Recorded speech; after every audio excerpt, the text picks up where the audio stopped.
पंडित जवाहरलाल नेहरू देश के पहले प्रधानमंत्री होने के साथ ही आधुनिक भारत के निर्माता भी कहे जाते हैं।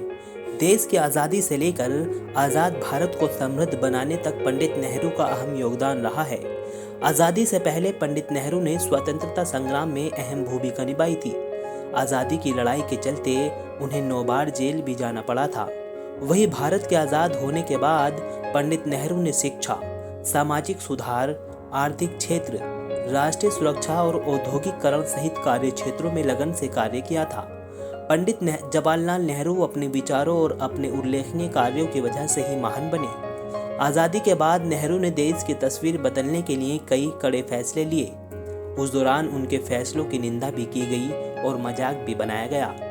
आइए जानते हैं नेहरू के उन फैसलों के बारे में जिन्होंने भारत की नई तस्वीर बनाई। नंबर 1, पंचवर्षीय योजनाओं की शुरुआत। जवाहरलाल नेहरू ने अपनी दूरदृष्टि और समझ से जो पंचवर्षीय योजनाएं बनाई, उनसे देश को आज भी लाभ मिल रहा है। पहली पंचवर्षीय योजना 1951 से 1956 तक लागू हुई। शुरुआत में लोगों के मन में इस योजना के सफल होने को लेकर संदेह था, लेकिन 1956 में पहली पंचवर्षीय योजना के नतीजों ने इस पर आशंकाएं कम कर दी।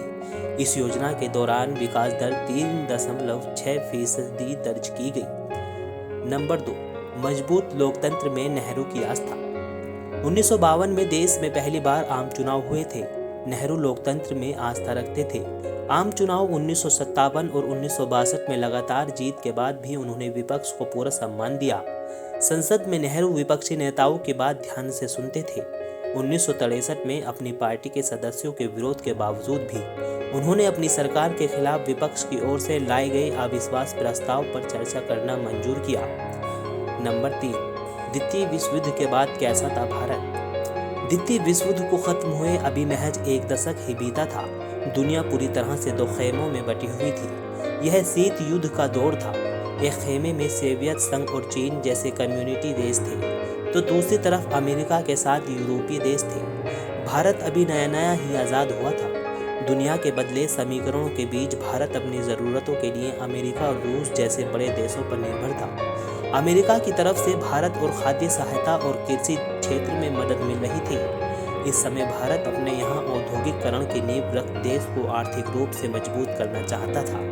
जवाहरलाल नेहरू उस समय देश के प्रधानमंत्री थे। उस समय भारत ने गुड पैक्स नीति को अपनाते हुए किसी भी खेमे में शामिल नहीं होने का निर्णय लिया।